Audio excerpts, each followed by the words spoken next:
O Alisson. Bom dia, sejam bem-vindas e bem-vindos a mais uma aula de Geografia. Eu sou a professora Lília, professora Gisele, da Unidade Escolar Inácio Monteiro 3. Hoje nós vamos ter a aula do terceiro ano. A ideia hoje do conteúdo é discutir um pouco da questão da regionalização do território mundial, né, da ordem econômica do território mundial. Então, a gente vai começar fazendo a revisão da última aula, que foi a aula sobre geografia e pandemia, tá? A ideia é eu abrir o formulário, a gente vai discutir as questões. Havendo perguntas, dúvidas, né, alguma colocação, vocês podem ficar à vontade para fazer, tá bom? Ou pelo chat, ou pelo microfone. Ajudem a Pro aí, porque as tecnologias, elas estão aí, só que a gente tem as nossas dificuldades técnicas, tá? A atividade, foram 5 atividades dissertativas, porque era uma atividade mais de sondagem, por isso que não tinham questões objetivas, eram atividades de sondagem, então são 5 questões dissertativas, para poder conhecer um pouco vocês, saber como que vocês desenvolvem na questão dissertativa, tá? Valia 10 pontos no total.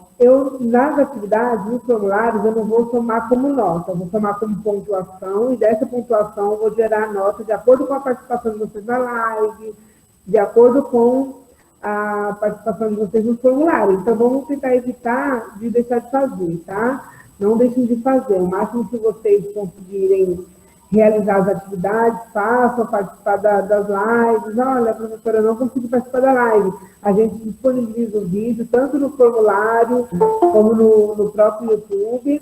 Então, eu vou pedir para vocês terem esse compromisso de fazer, para que vocês não saiam prejudicados, mas isso aqui é um ensino híbrido, né, ou nesse caso, por enquanto, o ensino remoto, ele possa valer a pena, né, pelo menos um pouco, a gente sabe da dificuldade. Tudo bem, gente? Tranquilão? Tá, ó, eu vou começar, tá? Então, pela primeira questão, que foi uma questão que eu trouxe uma charge, né, da Mafalda, que vocês já devem ter visto, essa tirinha, várias tirinhas da Mafalda por aí, pelas redes sociais, nas atividades, nas provas, avaliações, que a gente traz. E aí, a ideia da primeira questão era vocês falarem um pouco desse entendimento entendimento de vocês, sobre o que a gente discutiu na última aula, que era o conceito, né, da geografia e suas categorias, né, de análise, mas relacionar essa geografia com a pandemia. E o que é a tirinha da Mafalda, que está falando do mundo doente, e aí esse mundo doente, não somente no período da pandemia, mas enquanto esse mundo ele está doente, porque a sociedade age nele, né, age nesse mundo de forma a deixar esse mundo desigual e, ao mesmo tempo, utiliza esses recursos naturais desse mundo de forma individualista, de forma negativa, fazendo com que esse mundo, esse retorno negativo, ele volte para a sociedade. Então, a tirinha, o que ela quis dizer? Que essa pandemia, ela atua de forma global, né? Ela atua de forma global por conta da disseminação do coronavírus, que era o que a gente discutiu, essa rapidez com que o vírus ele circulou no mundo, por conta do acesso das pessoas, né, que viajam de um país para o outro, do acesso também às mercadorias, do fato de a gente, por exemplo, comprar um produto que vem de outro país, aí um pega, outro pega, a gente sabe que o coronavírus ele tem o contágio muito rápido, né? Então, essa disseminação rápida do coronavírus fez com que esse mundo ele adoecesse dessa forma, né? Então, a tirinha, que é uma tirinha até anterior, né, à questão do corona, mas que ele cabe muito bem nesse período, nesse momento, né, que a gente vive de pandemia. Tudo bem, gente?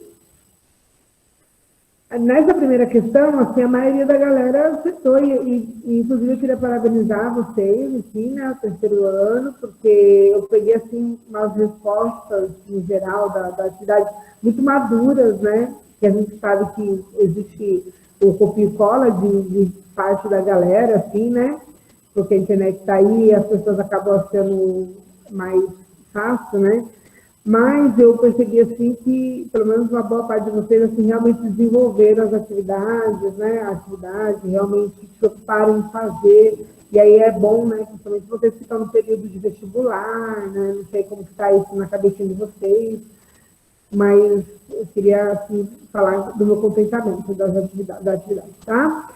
Essa segunda, muita gente respondeu a primeira parte da questão, que é a diferença entre fluxos materiais e fluxos imateriais, só que as pessoas esqueceram de dar exemplo. A maioria esqueceu de dar os exemplos, né?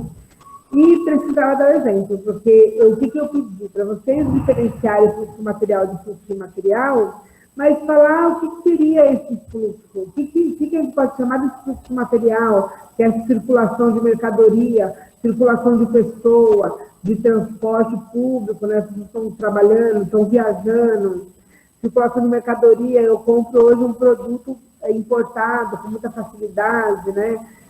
Com relação à compra, né? Tem toda a questão de câmbio, de imposto, mas eu consigo acessar. O que seria esse fluxo imaterial? Que é exatamente esse acesso, né, de meios de rede, né, de rede, essa rede de comunicação, rede de informação, que faz com que aconteça um fato agora, por exemplo, na Síria, e a gente fica sabendo aqui no Brasil, porque a internet é muito rápida, porque a TV já, quando vê, já tem até um jornalista da Globo, sei lá, né, de outras emissoras, já está naquele país, assim, muito rápido chega para a gente as informações. Então, vocês precisavam trazer esses exemplos para a gente poder exemplificar melhor, né?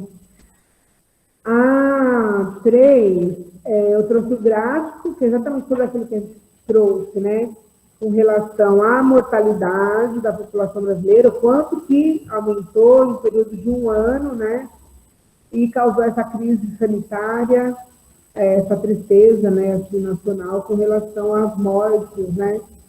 E inclusive, a gente precisa verificar a fonte, mas o que tem se ouvido falar é que o Brasil ainda vai enfrentar uma terceira onda, né? Então, onde que a gente vai parar com uma terceira onda? Com 5, 6, 7 mil mortes por dia.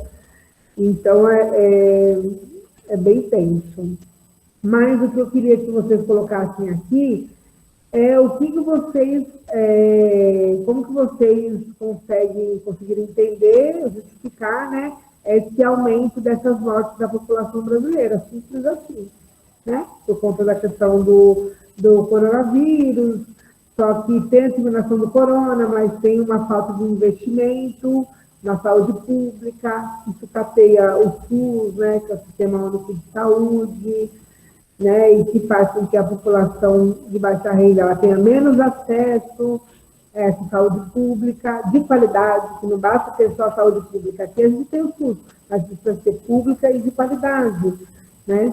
Então, o voltar ao normal, na nossa concepção, não tem que ser a gente voltar ao normal, então eu posso simplesmente ir para o shopping, dar rolê, né, fazer compra o nosso voltar ao normal tem que ser diminuir o número dessas mortes, né? Assim, a população conseguir viver com qualidade, né?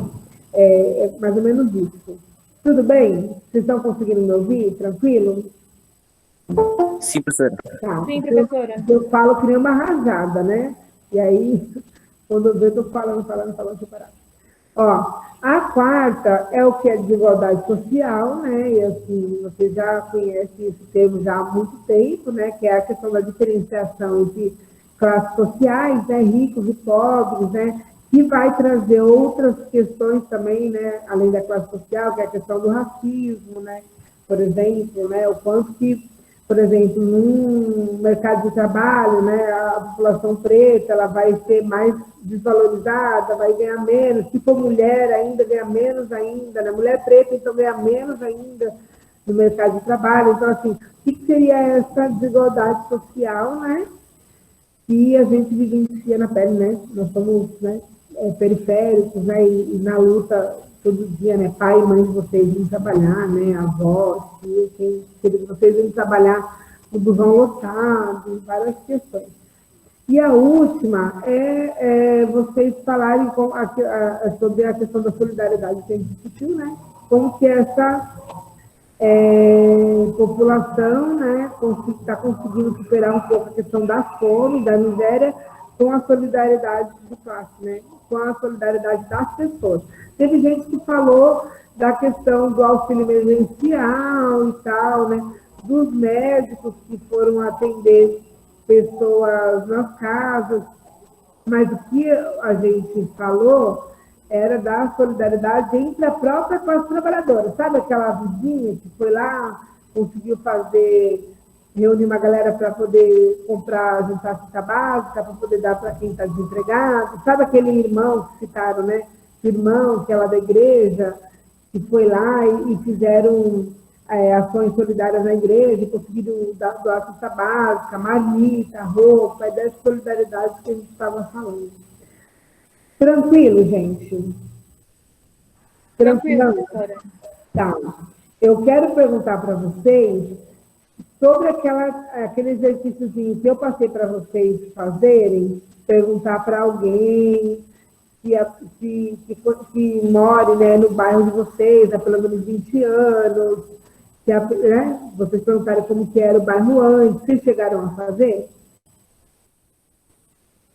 Alguém aí chegou a fazer isso que eu pedi? Porque eu quero pegar essa atividade, eu imagino que vocês devem ter esquecido, mas assim, eu quero pegar essa atividade para poder juntar com a nota de vocês, dar um ponto a mais de participação. Então, o que eu vou pedir para vocês, tá? Vocês devem ter representantes de sala. Vocês têm representantes de sala? Sim. Sim, professor. Tá, então, assim, cada representante de sala vocês vão fazer o quê? Vocês vão mandar, faz lá no Word, simples, coisa simples, coloca o nome, a série, vocês vão mandar para o representante de sala. Esse representante de sala vai me enviar até segunda-feira, pode ser? Vocês vão mandar para o representante de sala e o representante de sala vai me enviar no meu privado até segunda. Tudo bem? Tranquilo? Tá. E aí os representantes não esquecem de cobrar. Vocês devem ter um grupo de sala só dos alunos, né? Vocês devem ter esse grupo. Vocês têm? Vocês têm um grupo de sala? Sim, professora. Tem sim. Isso mesmo. Então, o que vocês vão fazer? O representante de sala ou a representante cobra a galera. Até segunda-feira vocês me mandam, porque aí eu coloco lá como uma nota extra para vocês, né? Porque às vezes, de repente, a pessoa faltou um pontinho para ficar com 10, com 8, com 7, aí eu dou um pontinho a mais lá, que ajuda vocês na nota. Tudo bem? Tá? Então, gente, Tudo bem. Vocês lembram que eu falei para vocês que eu sou apaixonada por literatura, né? Por poesia e tal. E aí eu falei para vocês que eu vou sempre trazer uma poesia, uma música, alguma coisa para a gente poder vivenciar através da arte, né? Um pouco do que a gente vem discutindo. E aí eu vou deixar aberto para vocês também trazerem.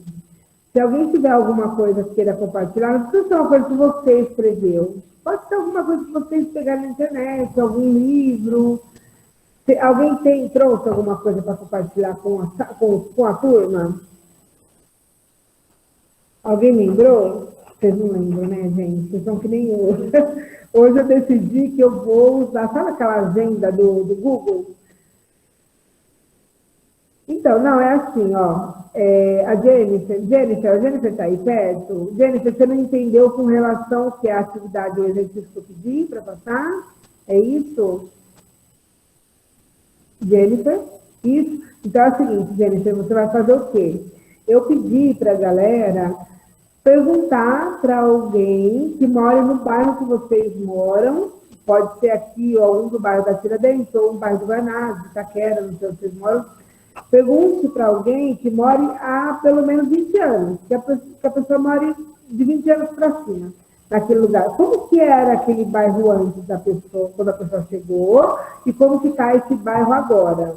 Como que era antes e como que o bairro está agora, para a gente falar um pouco das transformações ali daquela paisagem e tal. Simples assim, tá? Você vai fazer, vai mandar para a representante ou o representante da sala, e a pessoa vai me mandar até segunda, vai mandar segunda-feira no privado. Tá bom? Então é um para a sala toda, professora? Ou não? Não, cada um vai fazer o seu. Cada um vai fazer o seu. Só que aí, o que vocês vão fazer? Em vez de vocês me mandarem pessoalmente no privado, vocês vão enviar para a pessoa que é representante de sala.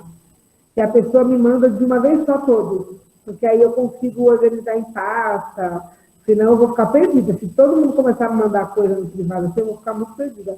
Tipo atividade, né? Dúvida vocês podem mandar, mas assim, atividade, se todo mundo começar a me mandar, eu vou ficar louca. Já sou meio louca, eu vou ficar louca. Tá? A Jennifer está perguntando quem é o representante de sala. Qual é a sua sala, Jennifer? Qual é a sua sala? Qual é a sala da Jennifer? Jenny? Jenny, pode mandar. Quem não, pode mandar para mim, tá? Não tem problema não. Mas me lembra assim de organizar. Mas o restante me manda pelo representante. Porque eu preciso organizar em pasta, senão eu vou perder. E aí alguém vai ficar passando sem a nota de atividade, porque eu vou acabar esquecendo. Eu vou começar a usar, sabe aquela agenda do Google? Vocês já usaram aquela agendinha do Google lá que você tem no celular, que já vem no celular, que nem o Google Meet, o Google... Okay? Então, eu vou começar a usar. Hoje eu decidi que eu quero começar a colocar para despertar, porque eu estou tendo um monte de compromisso, você como quer. Ó, eu vou ler uma poesia para vocês, para a gente começar a discutir o conteúdo de hoje, tá? E aí, como a gente vai falar de desigualdade social mundial, eu trouxe um poeta que eu gosto muito, ó, não sei se vocês conseguem ver, a câmera não está muito boa, mas ó, vocês estão conseguindo ler? É Solano Trindade, tá? O nome do poeta, tá bom? E aí eu trouxe uma poesia do Solano Trindade que lembra muito o momento que a gente está passando agora, né? Falando dessa questão da fome, no período da pandemia. E, inclusive, tem um projeto que acabou de ser lançado, faz alguns movimentos sociais se reuniram e criaram como se fosse uma rede de solidariedade, com o nome desse poema. E ela cresceu tanto, como só com São Paulo, mas ela cresceu tanto que ela virou um programa mundial. Mas é a partir dos movimentos sociais, não é governamental. Para reunir cesta básica, as coisas e tal, para doação. E o nome da poesia é Tem Gente com Fome. Tá? Trem sujo da Leopoldina. Correndo, correndo, parece dizer. Tem gente com fome, tem gente com fome, tem gente com fome. E estação de Caxias, de novo a correr, de novo a dizer. Tem gente com fome, tem gente com fome, tem gente com fome. Vigário Geral, Lucas, Cordovil, Brás de Pina, Penha, Circular, Estação da Penha, Olaria, Ramos, Bom Sucesso, Carlos Chagas, Triagem, Mauá, trem sujo da Leopoldina. Correndo, correndo, parece dizer. Tem gente com fome, tem gente com fome, tem gente com fome. Tantas caras tristes querendo chegar em algum destino, em algum lugar. Trem sujo da Leopoldina, correndo, correndo, parece dizer. Tem gente com fome, tem gente com fome, tem gente com fome. Só nas estações, quando vai parando lentamente, começa a dizer. Se tem gente com fome, dá de comer. Se tem gente com fome, dá de comer. Mas o freio de ar todo autoritário manda o trem calar.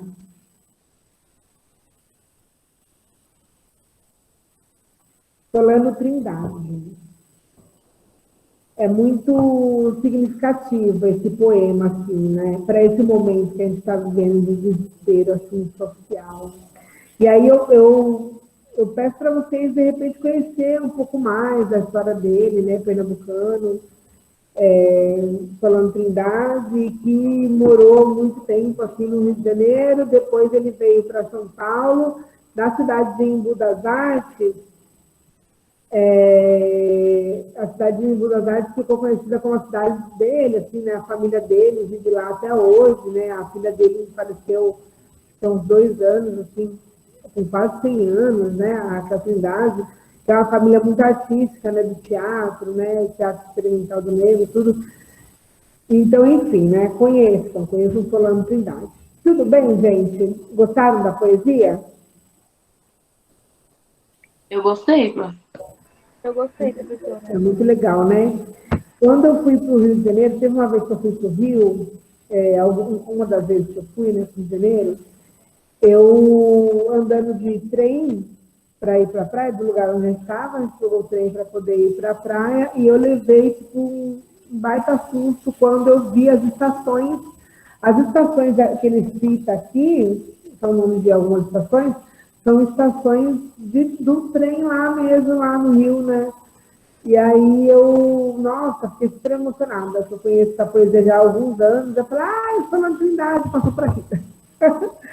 Ó, eu vou compartilhar para vocês a tela do slide, vocês só me sinalizam se vocês estão conseguindo visualizar. Estão conseguindo ver? Sim, Pro. Sim? Tá, então assim, ó, eu vou passando os slides e vou dialogando com vocês de uma forma bem tranquila, tá bom? Qualquer dúvida, vocês me finalizam, vocês falam. Se alguém falar alguma coisa pelo chat, eu não vou conseguir visualizar a partir de agora. E aí vocês é só falar para mim e aí a gente começa, tá? Vocês estão conseguindo ver ele aberto? Sim, sim. Tá bom, gente. Sim, professor. Sim. Muito pouquinho. Muito obrigada, gente, pelo feedback aí, pelo retorno. Ó, hoje a gente vai falar um pouco do processo de regionalização do espaço mundial, a gente entender o que é essa regionalização desse território mundial, que é uma regionalização que é física por conta dos limites do território, mas é uma regionalização política, sobretudo, tá? Política, cultural e física. Tudo bem? Então, a gente começa com o objetivo da aula, né, que é levar vocês a compreender esse espaço geográfico, né, de múltiplas relações, que são relações políticas, porque já dizia, né, o nosso querido geógrafo Yves Lacoste, ele dizia que a geografia serve antes de mais nada para fazer a guerra. E se a geografia serve antes de mais nada para fazer a guerra, o território ele é um instrumento dessa guerra, tá? Dessa geografia, mas também dessa guerra, porque território é poder, né? Isso a gente entende desde sempre, mas a gente entende também a partir né? A partir do período colonial, principalmente, porque a gente entendia que quanto mais território tinha as nações europeias, mais poder elas tinham economicamente, mundialmente, né, e tal, financeiramente e tudo mais, tá? Política, né, poder político. E aí a gente pode encontrar esse poder em várias esferas, não precisa ser somente no território mundial ou território de um país, né? A gente encontra, por exemplo, essa disputa na guerra do território, por exemplo, das facções de tráfico de drogas. Por exemplo, a gente pega o Rio de Janeiro como exemplo, de novo, e a gente percebe, a gente conhece, né, essa guerra constante do tráfico de drogas, assim como das milícias também no Rio, mas, sobretudo, para falar da questão territorial, dos tráficos de drogas e das facções, né, pela dominação do território. Então, por exemplo, eu lembro que o período que eu ia muito assim no Rio, né, lá para 2012, mais ou menos, 2013, eu ia muito. Eu tenho amigos, parentes e tal, eu gosto muito do Rio de Janeiro.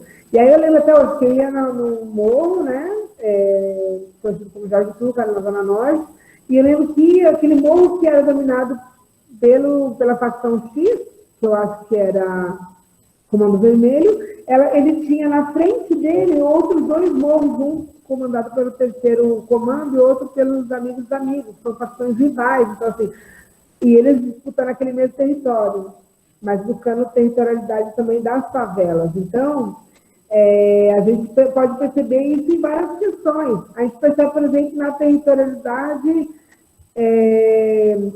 do espaço da escola, por exemplo, que a gente vem construindo essa escola enquanto um território autoritário, né? Aquela leitura que a gente tem, né, de tempos atrás, né, de que a escola é um lugar somente para aprendizado, então o professor, né, é o ser da luz, né, e tal, é ser detentor do conhecimento, o aluno está ali para aprender, então acho que vem construindo isso no decorrer do tempo, mas a escola também é um território de poder, né, afinal, a gente lida ainda com pensamentos, né, muitas vezes, assim, autoritários no sentido de, os alunos, né, não têm opinião, né, eles estão ali para aprender e a gente está ali para ensinar, e eles têm que respeitar o que a gente está...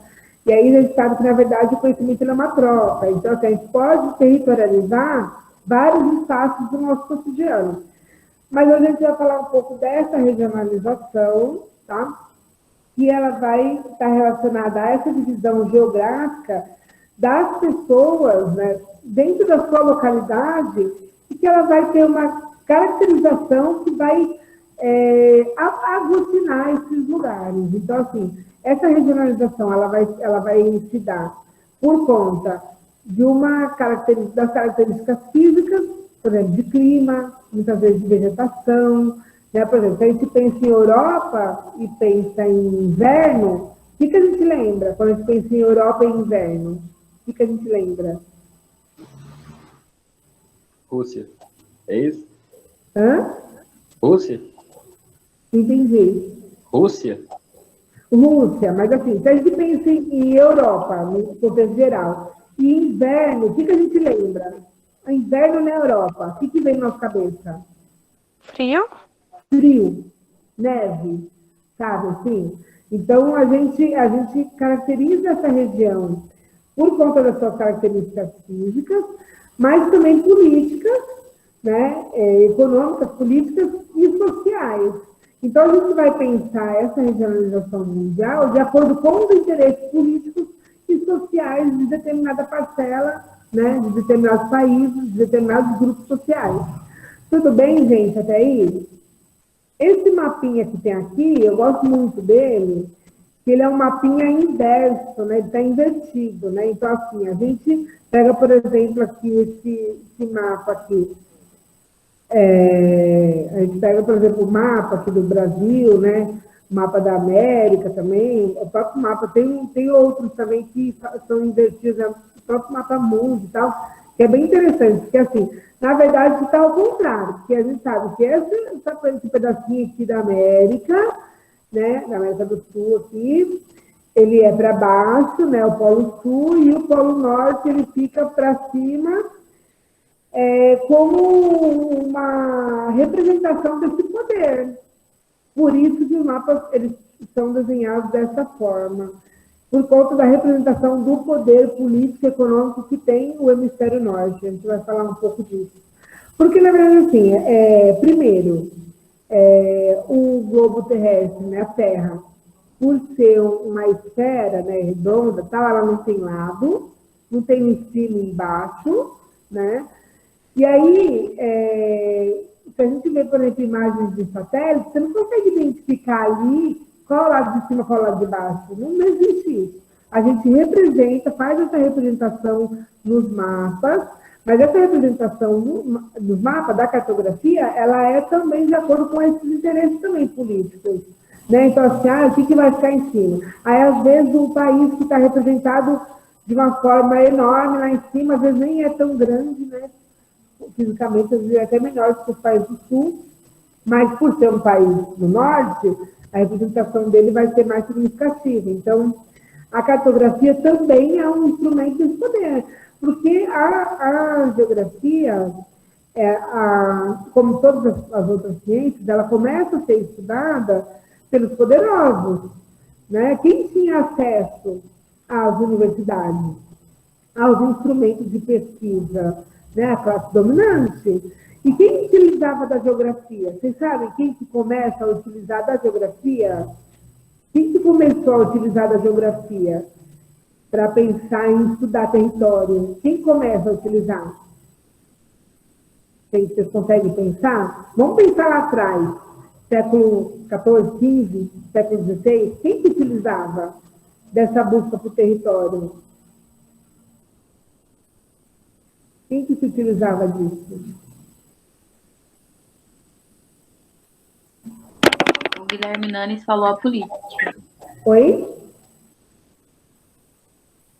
Fala de novo, meu amor, falhou. O Guilherme Nanes falou a política. É, a política. Nesse caso, a nobreza, né, a monarquia, os reis, só que, sobretudo, os militares. Né? E quem ia fazer, quem ia enfrentar, ia para o campo de batalha, tal, eram os militares. Então, quem tinha esse acesso, esse aparato, na época, né, de georreferenciamento, das cartas, né, de localização, eram os militares a mando desses governos, desses políticos, né, monarcas e tal, tá bom? Tá bom. E aí a gente pensa aqui, ó, esse mapa, que ele vai retratar um pouco como funciona essa regionalização desigual, vai trazer para a gente essa regionalização socioeconômica. Então, assim, ó, o que a gente tem aqui, por exemplo? Essa daqui é a legenda, tá? A gente precisa depois, mais para frente, a gente pode até falar um pouco, não hoje, né? Na próxima aula, de repente, as leituras de mapa e tal, que às vezes a gente tem dificuldade, mas sem dificuldade nenhuma. A gente lê o mapa a partir da nossa legenda, tá? Essa escala, ela é referenciada muitas vezes pela quilometragem, né? Pela a distância, né? Que é utilizada por quilômetros, por exemplo, nessa escala desse mapa. Então, o que a gente tem aqui? Em amarelo são os países conhecidos como países desenvolvidos, que são aqueles países que, economicamente, eles exercem um poder ou um domínio econômico, político, né? Com relação aos demais países. Então, assim, vocês veem que é uma regionalização que ela não necessariamente está vinculada ao continente. Ela está vinculada ao continente? Sim, também. Mas, por exemplo, a gente pega aqui, ó, uma parte da América, que é a América do Norte, tirando o primo pobre, que é México, a gente pega aqui Estados Unidos e Canadá, a gente pega Europa e a gente pega uma parte aqui da Ásia, tá? E a Oceania. Então, assim, para vocês verem que essa linha aqui em verde, né, é a linha que vai dividir esses países, né, conhecidos como desenvolvidos ou subdesenvolvidos, e em rosa a gente tem os países que estão num processo de desenvolvimento atrasado por conta de um capitalismo dependente, né? Por serem países que foram outrora colonizados, como o caso da América e da África, assim como uma parte da Ásia, mas que são países que até hoje dependem desse capital estrangeiro vindo da Europa, vindo principalmente dos Estados Unidos, né? E não conseguiu se desvincular. Então, por exemplo, a gente aqui no Brasil, né? O Brasil está, depois a gente vai para frente, mas ele está entre os países que estão em emergente, né? Que estão crescendo. Mas, por exemplo, a gente costuma falar que a gente produz, o Brasil é um dos principais, se não o principal produtor de laranja e de soja, por exemplo. Nós vamos pegar a laranja como um exemplo. O Brasil é o maior produtor de laranja, só que a gente gasta muito mais aqui num valor para comprar, por exemplo, uma garrafinha de um suco de laranja, do que se a gente comprasse lá fora, nos Estados Unidos, por exemplo. Sabe, assim, que muitas vezes está vinculado até a empresas estadunidenses, essa produção aí, quando vai para a indústria, tal, desse suco. Então, a gente muitas vezes paga muito mais caro por conta de valor, né, de imposto que é cobrado em cima e tal, dessa produção, principalmente pensando em larga escala, né, em grandes produtoras de laranja, mesmo morando aqui, mesmo a gente produzindo aqui. Então, assim, essa regionalização desse espaço mundial, ela vai trazer para a gente uma ideia de desenvolvimento a partir do desenvolvimento econômico predominante, né? De quem predomina mundialmente. Tranquilão, gente? Tranquilão? Tranquilo, professora. Tá, gente, estão conseguindo me ouvir bem? Estão me ouvindo bem? Sim. Tá bom. Aí eu vou perguntar para vocês, assim, ó, primeiro, para a gente poder entender essa sociedade desigual, a gente tem que entender essa relação desse sistema, do sistema capitalista, com essa sociedade que a gente vai chamar de sociedade desenvolvimentista, que é a sociedade que é pautada no desenvolvimento econômico, né, de determinada parcela da sociedade, tá? E aí, o que eu quero perguntar para vocês? Como que vocês conseguem perceber, entender o que caracteriza o capitalismo? O que caracteriza essa sociedade capitalista? Vocês conseguem falar para a gente, compartilhar? Um de cada vez. O que vocês entendem por capitalismo?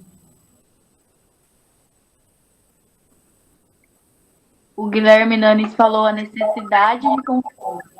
Necessidade de consumo. Muito bem, Gui. Isso mesmo. O que mais?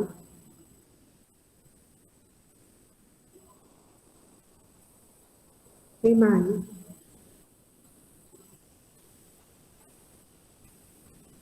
Vou passar. O capitalismo, ele é, primeiro, um sistema econômico, que ele vai predominar sobre uma propriedade privada, sobre bens de consumo, né? Por isso que o Gui ainda trouxe essa necessidade de consumo exagerado, que vai fazer com que a gente precise trabalhar para consumir. Então, a gente até brinca assim, eu não vivo, eu sobrevivo, né? Porque se a gente viver, para mim, é poder, não, morar num lugar assim, super distante, tranquilona, Lilian, né? Poder plantar, colher, viver daqueles bens, daquela produção, né, agrícola, minha família viver bem, a gente não precisar viver nessa loucura, que é viver, por exemplo, numa metrópole, que vai fazer a gente consumir o tempo inteiro. E, assim, não que a gente não precise, porque a sociedade ela vai pedindo isso, a gente precisa consumir, precisa vestir, precisa calçar, precisa comer. Só que o consumismo exagerado faz com que a gente perca a noção, muitas vezes, de sociabilidade. Então, a gente passa a viver para trabalhar e vai morrendo cada vez mais cedo, porque o trabalho exaustivo ele acaba com a saúde da gente, né? Está morrendo cada vez mais cedo, e a gente não vive de forma com uma qualidade de vida. Então, o capitalismo ele vai trazer isso para a gente.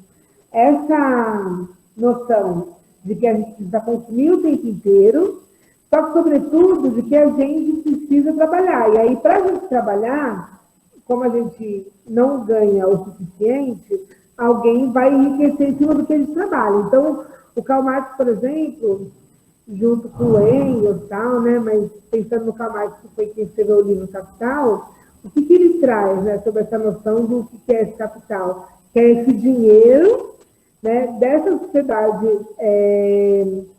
mais abastada, que a gente vai chamar de burguesia, né? E que é o dinheiro dessa sociedade que ela é gerada, essa burguesia ela só tem esse dinheiro porque existe quem trabalha para ela. E aí, vamos supor, assim, a gente trabalha, vamos supor que eu trabalho na indústria, ou até mesmo no Estado, mas aqui a relação com o Estado assim, é outra, né? É uma desvalorização pública, né? Do dinheiro investido público em cima dos impostos cobrados em cima da sociedade, né? Da população. Mas vamos pensar no mercado de trabalho de CLT. Trabalho eu numa loja, né? Trabalho numa loja aí, de uma grande rede, aí, sei lá, numa Marisa, numa Renner, não sei, uma Caidu, trabalho nessa loja. Essa loja, eu trabalho 9 horas, né? Com uma hora de descanso, 8 horas, tal, de segunda a sábado, né? 6 por 1, não sei. Eu trabalho equivalente a receber aquilo que eu produzi. O ideal seria eu receber em cima daquilo que eu produzi, mas eu não vou receber em cima daquilo que eu produzi. O capitalismo vai fazer eu receber uma parcela mínima, né?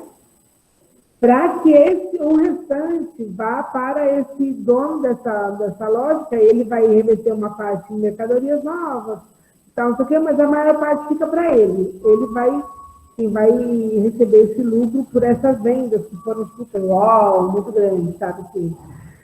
E a gente vai chamar isso de MD', né, que é dinheiro, né, investido, né, DMD', que é o dinheiro investido que gera mercadorias novas, mas que gera mais dinheiro, que gera lucro para esse patrão, para esse empresário e tal. Então, o capitalismo ele vai fazer isso com a gente, né? Consumo acelerado, né? Na internet, o tempo inteiro, nas redes sociais, comprar. Tudo bem? Tranquilão? Tranquilo. O que é, então, gente, desenvolvimento social? O que é desenvolvimento social? Quando vocês lembram isso, o que vocês pensam?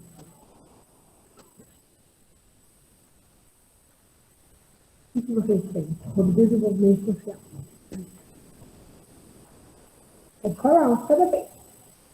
Quando eles conquistam uma área, professora?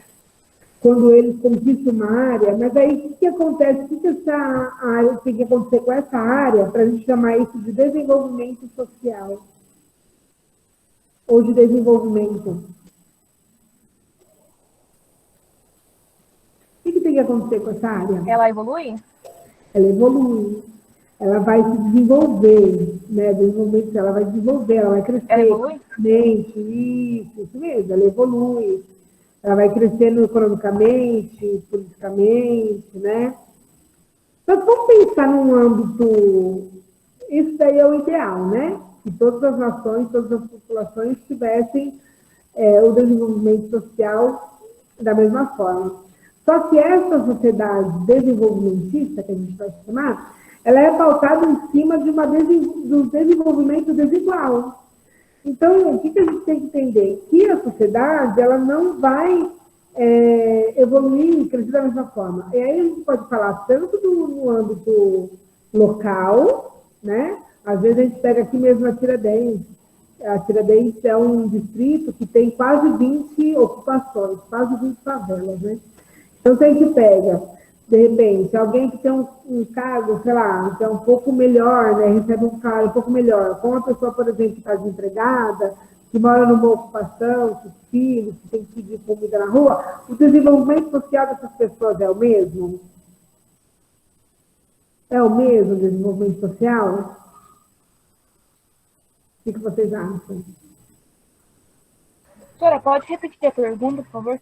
Quando, por exemplo, a gente pega, a gente vai pegar duas famílias de exemplo. Uma família, aqui na Tiradentes, uma família onde a mãe, o pai, né, assim, tem emprego fixo, um bom salário, de repente funcionário público, né, recebe um bom salário, conseguiu comprar casa própria, um carro, né, os filhos não passam necessidade, é uma família. A outra família vive numa ocupação, numa favela, aqui na Tiradentes mesmo. Só que a mãe sozinha com os filhos, está desempregada, perdeu o bico que fazia por conta da pandemia, está pedindo comida nas casas. O desenvolvimento social dessas famílias é o mesmo? Não. Não. Não. Né? Elas vão usufruir daquilo que tem de forma muito desigual. E o desenvolvimento, essa sociedade desenvolvimentista, esse desenvolvimento social mundial é a mesma coisa. Então, esse mundo que foi dividido entre países desenvolvidos e países subdesenvolvidos, vai dizer que o mundo, os países, desenvolvem a sua urbanização, as suas cidades, o seu crescimento econômico de forma desigual também. Tá? Porque tem dois tipos de classe, né? A classe que tem as pessoas que já têm mais renda, né? E já tem, né? Tem gente que não tem muito também. Tem gente que mora em comunidade, tem gente que mora já em apartamentos, em áreas assim que é mais avançada, por isso. Que é desigual o mundo todo, por isso. É isso mesmo, gente. Muito bem, é isso mesmo. E esse mundo ele vai ser dividido dessa mesma forma, tá? A gente pega, por exemplo, aqui, quando a gente fala na regionalização do nível de desenvolvimento, a gente pega alguns países que estão, olha aqui, nos países desenvolvidos, nessa lista tem só 4, mas, né, a gente cita outros, tal, né? Por exemplo, não está o Japão, mas o Japão está aqui. Mas, por exemplo, aqui, a gente pega um exemplo da Noruega, olha como o georreferenciamento geográfico desse país, eles se assemelham. A gente pega aqui, ó, Noruega, Austrália, Estados Unidos e Alemanha. Desses 4 países que são países desenvolvidos, onde a industrialização ela é forte, a urbanização também. Mais avançada, né? Mais avançada, qualidade de vida, sabe? As pessoas vivem mais. Ó, na Tiradentes, o último censo do mapa da desigualdade de São Paulo, da cidade de São Paulo, os últimos anos, né? A cidade de Tiradentes é o lugar, o distrito onde as pessoas morrem mais cedo. Não chega a 57 anos, a média, né? Não é todo mundo, mas a média de vida da população da cidade de Tiradentes. É o lugar na cidade de São Paulo onde as pessoas vivem menos. Então, a gente pega, por exemplo, um lugar, Moema, Pinheiros, né? São bairros mais abastados na cidade de São Paulo, são onde as pessoas vivem mais. E isso é qualidade de vida, né? A gente pega aqui nos países desenvolvidos, a gente tem Noruega e Alemanha, que são países europeus. Austrália, né, que faz parte da Oceania, mas assim, a gente pega os Estados Unidos, que é o polo econômico, né?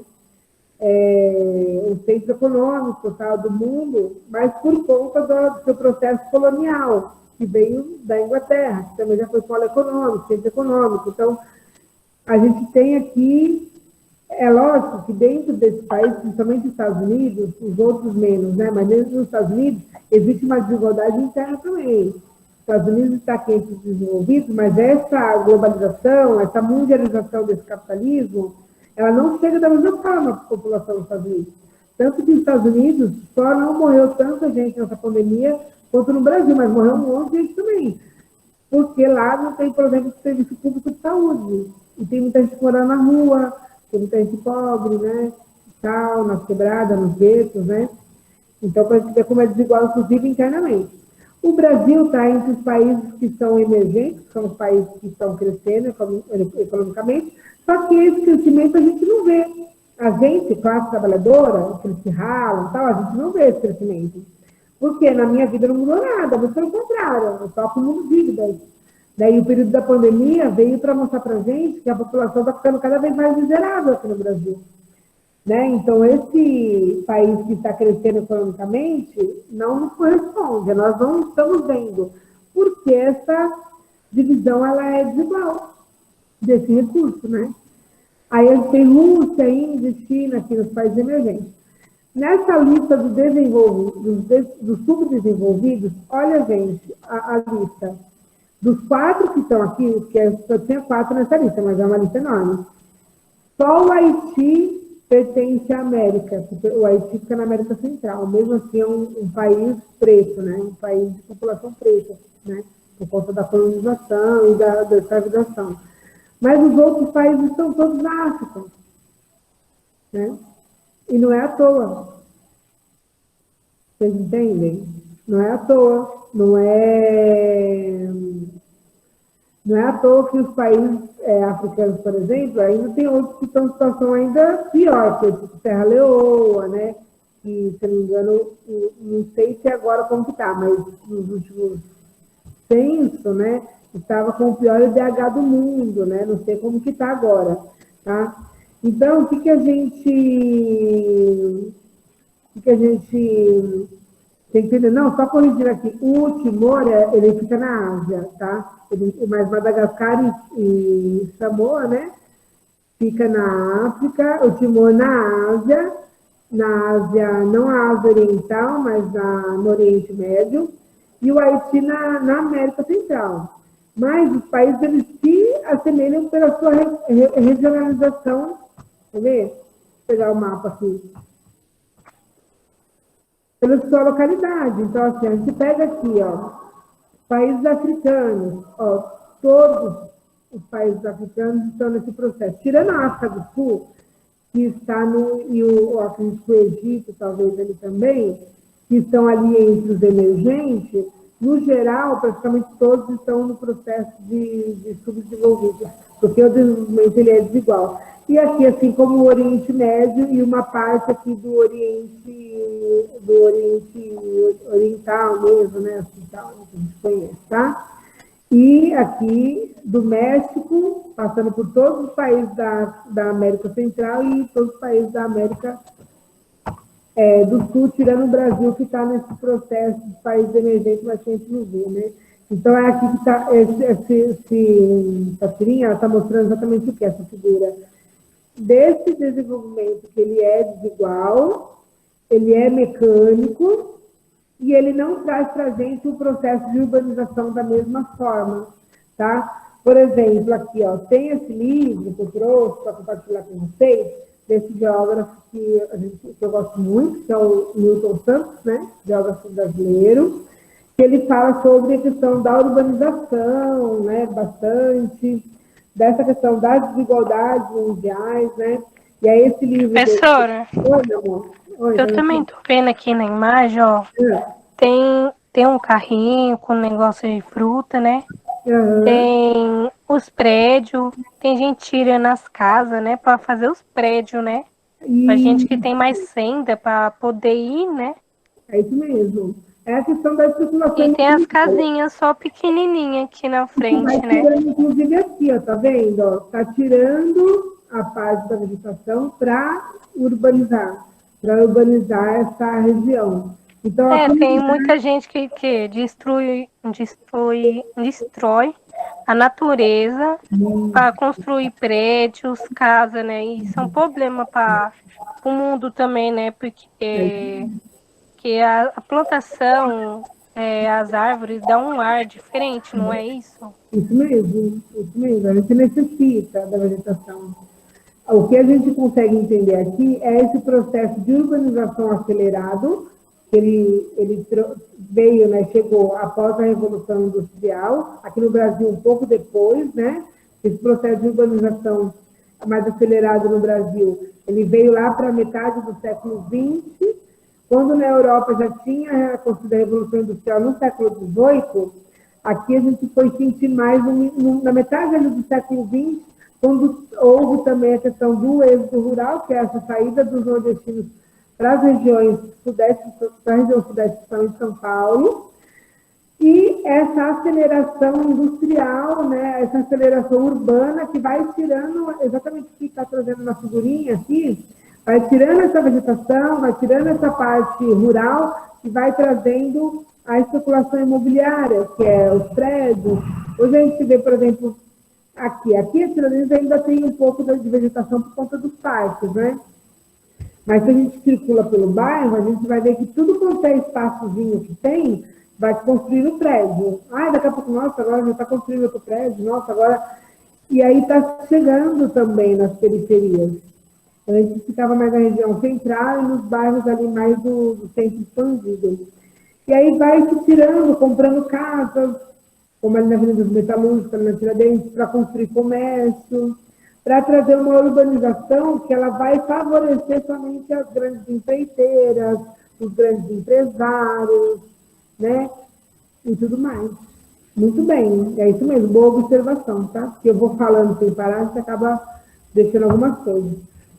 Professora, oi, meu bem, pode falar. por isso que muita gente, tipo, não tem condição e vai morar em comunidade, né? Porque mais os prédios, assim, tem muita gente que, tipo, é dinheiro alto. Só quem tem muito dinheiro que pode estar pagando para morar. E aí, às vezes a gente pensa, mas tem minha casa, minha vida. E aí, a gente primeiro, é tão desigual, né? Inclusive esses programas habitacionais, foi-se o tempo que tinha, por exemplo, a Coab, né? Quando a Coab, né, a companhia de habitação e tal, realmente fazia casa para quem não tinha dinheiro, porque hoje você vai participar de qualquer programa habitacional, você tem que ter seu nome limpo, tem que ter o dinheiro mínimo de entrada, tem que não sei o quê, tem que não sei o quê. Coisa que a gente, enquanto classe trabalhadora, é muito difícil manter. Tanto o nome limpo, porque a gente acaba tendo um filho, aí tem que comprar coisa, a gente, né, precisa, queimou TV, está vestido, não sei o quê, aí não deu para pagar porque fiquei desempregada. E aí... Peraí, gente, rapidinho. Ô, Gil, estou te atrapalhando? Estou te atrapalhando? Não. Tá. E aí a gente acaba não conseguindo dar conta, inclusive, desses financiamentos, né, de moradia, né? Então, é exatamente isso que você observou, assim, a população pobre, a população que realmente necessita, não consegue dar conta de adentrar esse mecanismo, né, esse meio aí da especulação imobiliária que ela vai crescendo, né? E aí a gente não consegue, muitas vezes, financiar um imóvel, aí vai nas ocupações, aí, enfim, são várias questões.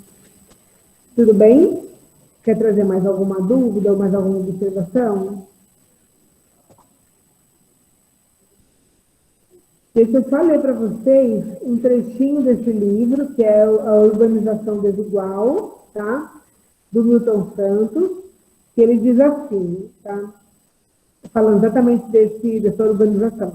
Os modelos de urbanização dos países desenvolvidos e dos países subdesenvolvidos poderiam ser comparados graças à utilização do conceito de períodos similares de urbanização.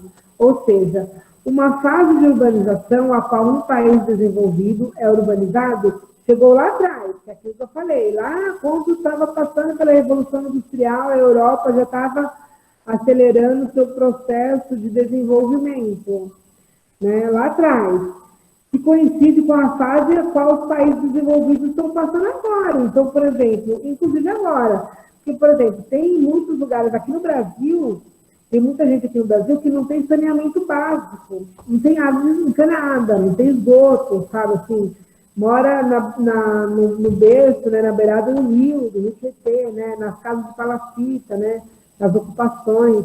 A gente vai na região amazônica, a população não tem acesso à industrialização, né, não tem acesso a nem rede de telefonia, sabe?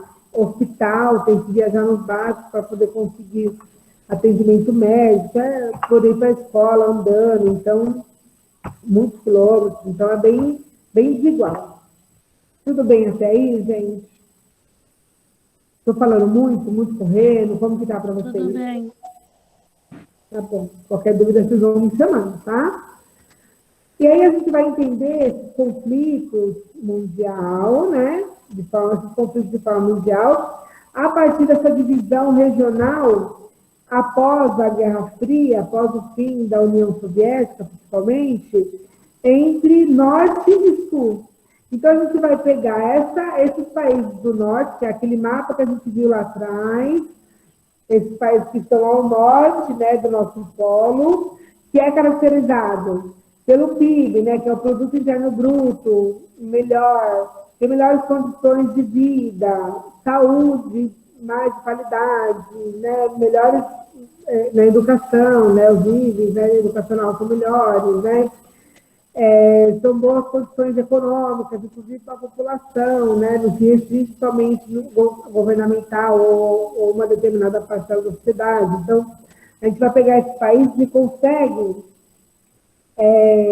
perceber o quanto está avançado nesses países ao norte com relação aos países ao sul.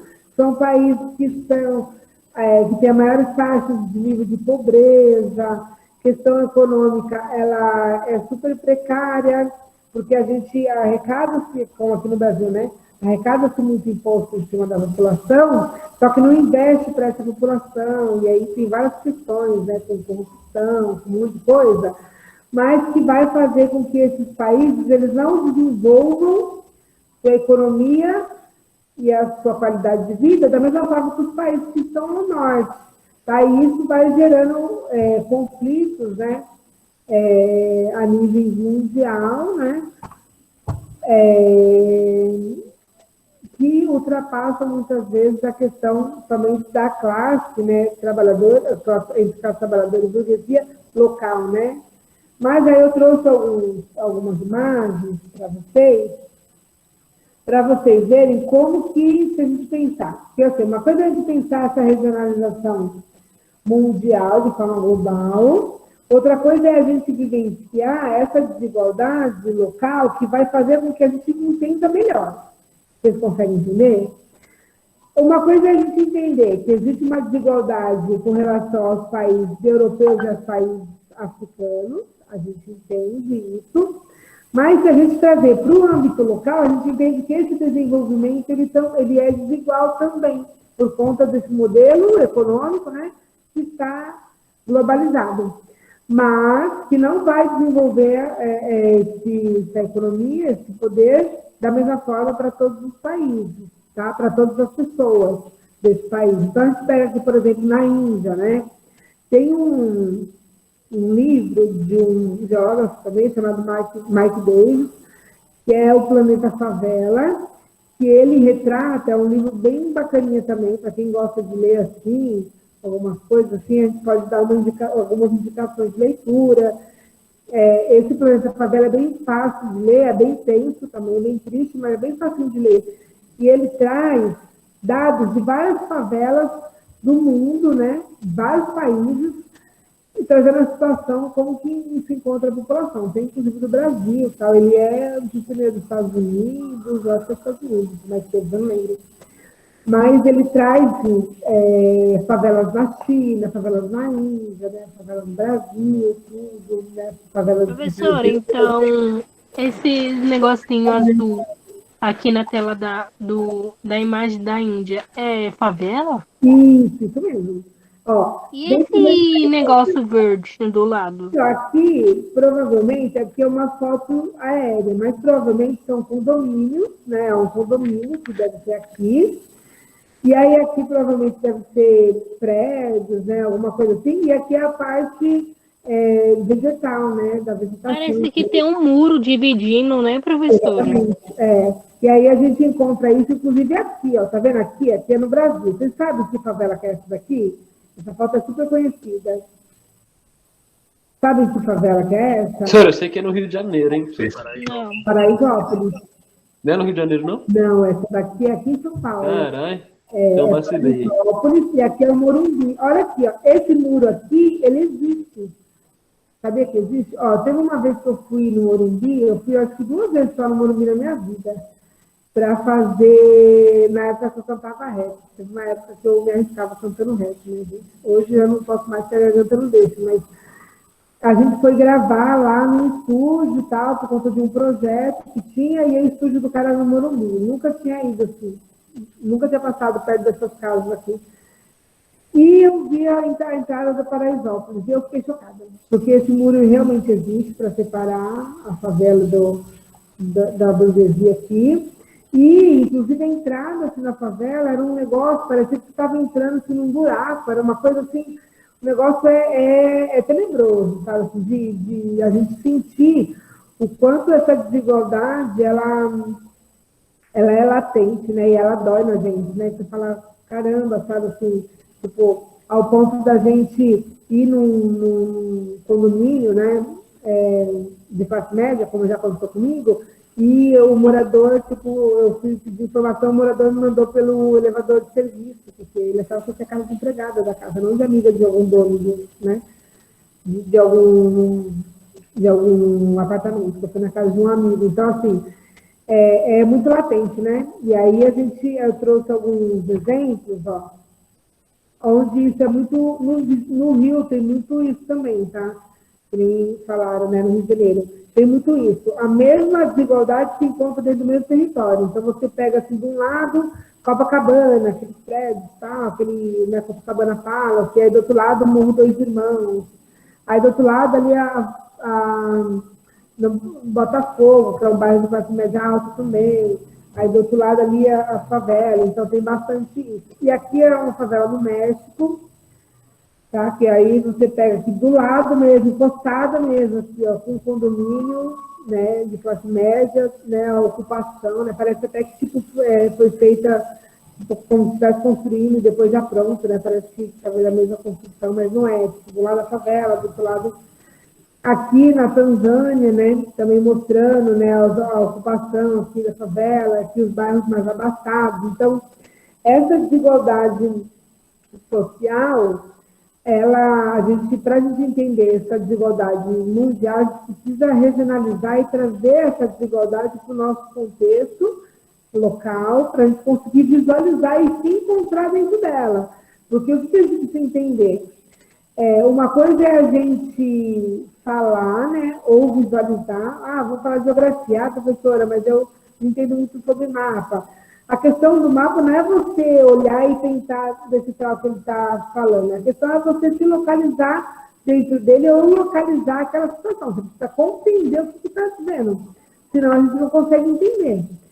E dentro dessa regionalização mundial, a gente entende uma nova ordem, organização do mundo, que vai trazendo essa geopolítica, né, essa política mundial, né, essa política geográfica, dessas relações internacionais. Que após o período, né, da Guerra Fria e depois o fim da União Soviética, onde existia ali somente Estados Unidos e União Soviética na briga, né, pelo poder mundial, né, pela luta, né, pelos territórios, para trazer mais aliados, hoje a gente encontra um Estados Unidos que ele predomina, só que a gente encontra outras nações também, como o Japão, né, a própria China também, que hoje está entre as primeiras economias mundiais, que vão crescendo a sua economia e não tem capital dependente desse capital estrangeiro que vem dos Estados Unidos ou de outros países da Europa. São países que conseguem sobreviver com sua própria economia, tá? Então, o que a gente entende aqui nessa ordem mundial, né, econômica? A gente entende que existe uma... Vocês estão conseguindo me ouvir, gente? Que deu um barulhinho, não sei se parou assim. Vocês estão me ouvindo? Sim. Então tá bom. Porque teve um barulho, não sei se desligou aqui o microfone. Existe uma unipolaridade, né? Essa polaridade que seria um lado, né? Uma única, um único lugar, né? Uma única, nesse caso, nação, né? Essa unipolaridade, né? É sobre o ponto de vista, né, militar e geopolítico e tal, que os Estados Unidos ele se torna soberano, impondo a outros países, né, o seu ritmo de crescimento capitalista, né, e aí fazendo com que a gente fique dependente e muitas vezes temeroso.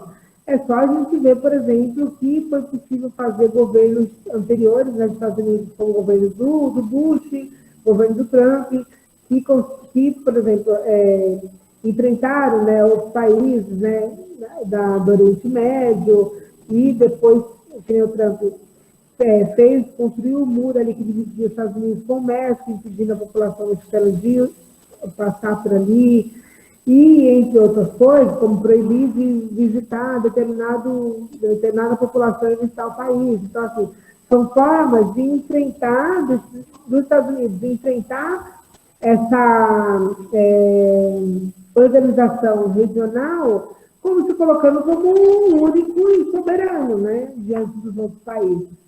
Existe também uma multipolaridade, que países, como eu estava falando, né, que vão emergendo, que vão crescendo, vão se colocando ali como forma de tentar ficar igual ali com os Estados Unidos, como o caso do Japão, e a própria organização ali da Europa, através da União Europeia, tá? E a China que vem crescendo a sua economia dia a dia, que vão se rivalizando com os Estados Unidos no sentido de, tipo, olha, aqui não, tá? Aqui você não manda, aqui o seu capital para a gente não depende do seu capital para crescer. E isso daí faz com que os Estados Unidos, né, enquanto nação, assim, não aceita e tal. E existe uma multipolaridade, que é essa junção, né? É uma expressão que vai juntar essa polaridade dos Estados Unidos, né, como único soberano, mas que vai trazendo outros múltiplos centros econômicos. Então, a gente tem hoje os Estados Unidos, ainda como o ponto central, né, da economia mundial, por conta do seu desenvolvimento econômico, mas da sua política de inserção em determinados territórios. Mas existem também esses múltiplos centros econômicos de outros países que vão enfrentar os Estados Unidos e fazer com que os Estados Unidos não seja o único soberano. Tá? E aí a gente tem aqui dentro dessa conjuntura, né, dessa desigualdade mundial entre sul e norte, a gente tem alguns fluxos migratórios que ocorreram nos últimos anos, para a gente entender como que funciona, inclusive, a nossa mentalidade com relação a gente não aguentar, suportar aquela situação de miséria e a gente entender que, por exemplo, os Estados Unidos seria a solução. Então, nossa, o sonho americano, já deve ter ouvido falar, né? O sonho americano de ir para os Estados Unidos, mas enfim. Aí está nos Estados Unidos, trabalha de sol a sol, como empregada doméstica, como, né, sei lá, taxista, não sei, mas não importa. O importante é que eu vou para os Estados Unidos, eu fugir do Brasil, como se nos Estados Unidos fosse mais fácil para quem é pobre, para quem é preto, para quem é latino, né, de outros, né, para quem é estrangeiro, né? Então, a gente tem aqui um cenário, né, nos anos 2000, a partir dos anos 2000, que em 2011 a gente teve a situação, né, desde 2011, a situação da Síria, né, por conta dos conflitos armados, ali, políticos, de uma população que sai da Síria, né, de forma abrupta e muita gente tentando sair, muitas crianças morrendo nessa travessia, né, para tentar sair da Síria e ir para a Europa para poder fugir desses conflitos e ter uma melhor qualidade de vida. A gente tem também um período entre 2013 e 2018, o Sudão, né, a população que sai também após, né, a independência super recente do Sudão, que é de 2011, né, mas que faz explodir uma guerra civil, faz com que a população saia e vá buscar outros lugares, outras localidades, né, principalmente Europa, ali, né, Europa, a gente pega a França, né, tem algum Bélgica, tem alguns países que acabam recebendo muito essa imigração, essa população que sai, né, principalmente da África ali, né, e tal. Formam-se até alguns grupos, né, nas periferias, tal, de africanos ali em Paris, tem muita coisa. Em 2015, a gente teve, a partir de 2015, aqui no Brasil, um aumento, por exemplo, da entrada dos venezuelanos, né, para fugir da situação de miserabilidade, aí entraram pela região norte, aqui, né, Acre e tal, para tentar fugir da situação de fome que estavam passando. Aqui no Brasil existe algumas cidades, acho que não sei se uma ou duas cidades que a gente vai chamar de cidades irmãs, né? Que são cidades que dividem, por exemplo, eu sei que aqui na região norte tem uma que divide com a Bolívia, se não me engano, que é separada por um rio, então é a mesma cidade, só que de um lado é Bolívia, do outro lado é Brasil, né, e tal. E aí a população desses lugares, aí pensando nesse fato da Venezuela, entra por esses lugares para poder chegar no Brasil e tentar fugir da situação de miséria.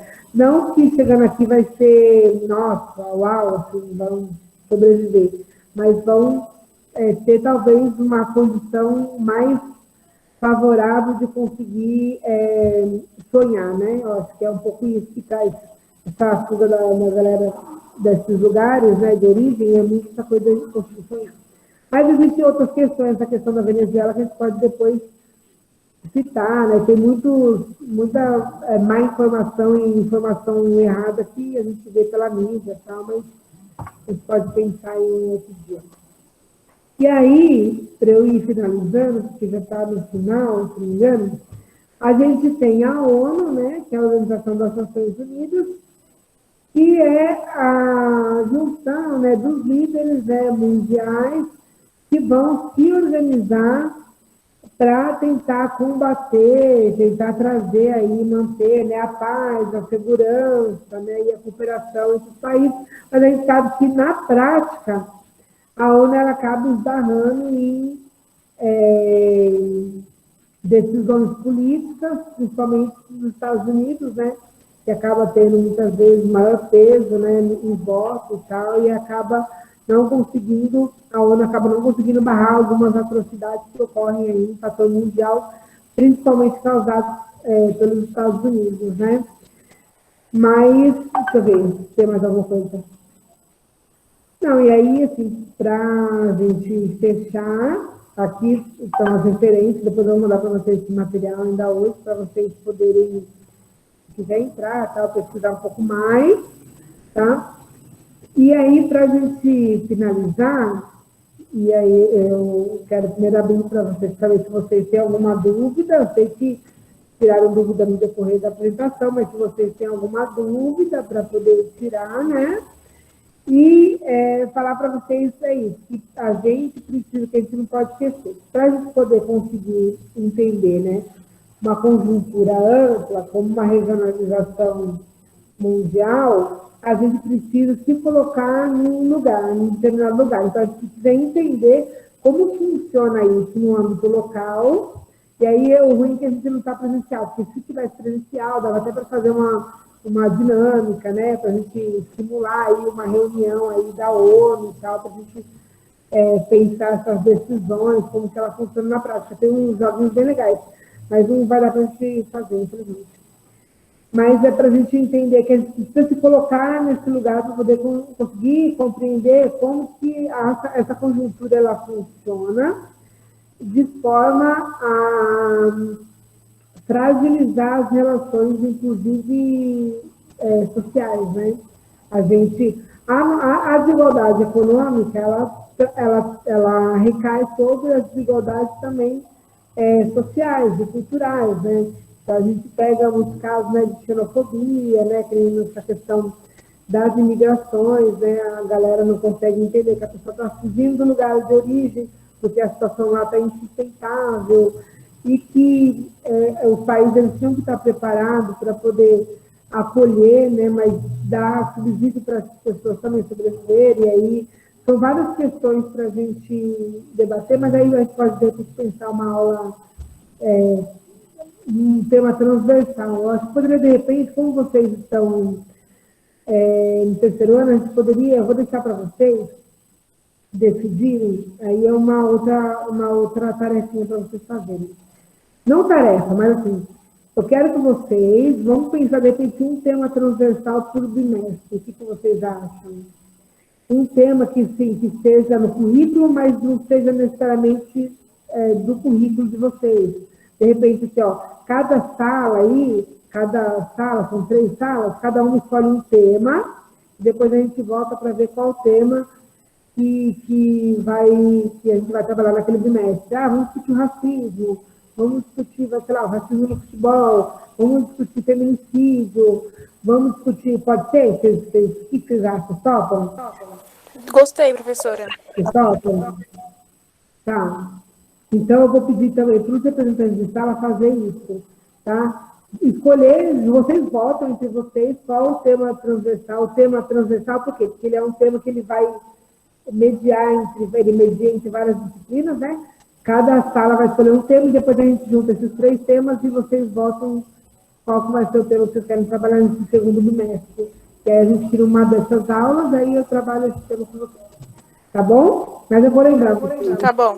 Tá? Gente, Obrigada. Eu vou encerrar a gravação agora, tá? Quero muito agradecer pela disposição de vocês estarem aqui. Eu sei que eu falo pelo cotovelo, mas a gente vai trocar muita ideia ainda, tá? Vamos esperar que, de repente, as coisas melhores, a gente possa se conhecer pessoalmente, tá bom? Eu estou encerrando a gravação por aqui, tá? Pode crer. Tá bom, obrigada a você. Tenha uma boa tarde, professora.